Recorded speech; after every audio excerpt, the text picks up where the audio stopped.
Hello everyone, welcome back to my YouTube channel. You came here for a reason, and that is to hear another We Wish You Were Here lover talk about this album. Some might say Dark Side of the Moon is the best, or The Wall, or Animals. But here, we talk about our favorite one. 1975's Wish You Were Here. And who knows, maybe we'll recruit some Pink Floyd fans to join our side, eh?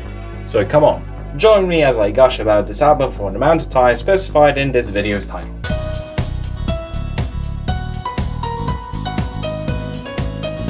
How did this album come to be?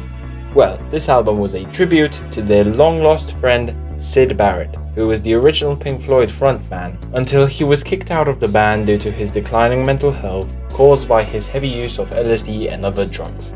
After releasing 2 solo albums, he would disappear completely from the public eye. That is until. On the 5th of June 1975, the band was finishing the mixing for Shine On, You Crazy Diamond, when a pale and overweight man with no hair on his head came stumbling into the studio. At first, the bandmates didn't know who it was, at first presuming it was just staff.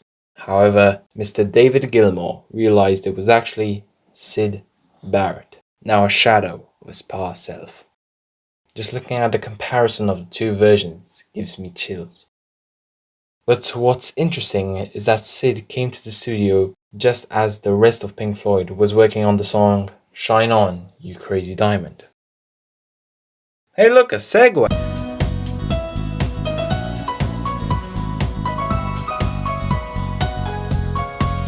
It's even in the name. Shine On You Crazy Diamond. Syd! This song is a tribute to their lost friend.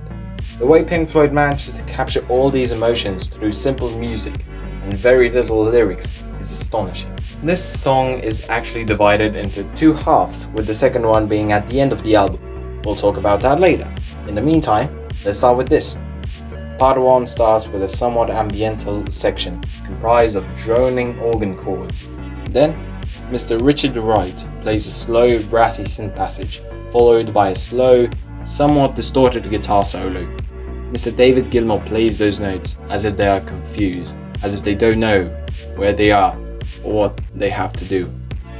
Once we reach the 3.5-minute mark, the droning organs fade out, as what are most likely the 4 most beautiful notes ever played appear. Just listen to it. Don't tell me they aren't beautiful. With that, we reach part 2 of the song, with those 4 notes being the leading motif of this section. Here we find bliss as a slow guitar plays a melancholic passage, as warm organ chords resonate through the soundscape, and at the 6-minute mark, a mournful guitar solo played by Mr. Gilmour cries out for help.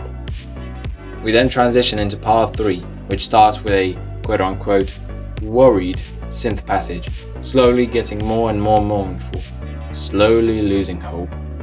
A second guitar solo kicks in at the 7.5-minute mark, this time sounding calmer yet more hopeless. The way Mr. David Gilmour plays these guitar solos is just incredible, and after the lengthy guitar solo, vocals finally kick in at the 8.5-minute mark. The first verse says, quote, "Remember when you were young, you shone like the sun, but now there's a look in your eyes, like black holes in the sky." End quote. These lyrics are referring to Syd, at how he was such a creative person. However, when he came to the Abbey Road studio, he looked so lifeless. The lyrics continue to build on that idea. Finally, we conclude with a sax solo in part 5, a hopeful yet aware solo. We hear as it knows that they have lost Syd, but he still has hope for him. Slowly, he descends into silence as an ominous yet thick ambient fills the soundscape. We have now been welcomed to the machine. Hey look, another segment. Welcome to the Machine opens on some ominous gear noises and robotic beeps. We find ourselves greeted by Mr. David Gilmour, who here plays the role of a music industry executive, welcoming a young artist into the greedy world of music. Acoustic guitar strumming add a human touch to the song, which contrasts with the synth chords that play in the background. The lyrics depict a man from the industry luring in a young, unsuspecting, up-and-coming musician as he has no idea what he is putting himself into.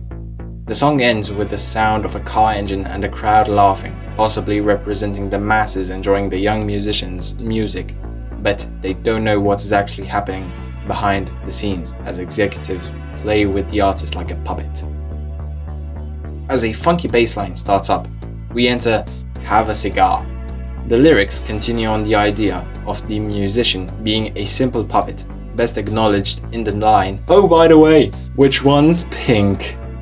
calling back to the past interactions that Pink Floyd had, where industry workers would talk to the artist making all the money without knowing anything about them. The song has a similar vibe to Money from The Dark Side of the Moon, where groovy melodies overshadow criticisms of modern society and the music industry. A classic beloved by everyone, the guitar on here sounds especially warm and the entirety of the song sounds so welcoming. Many have said that lyrically the song is another tribute to Syd Barrett about how the band wishes he were here.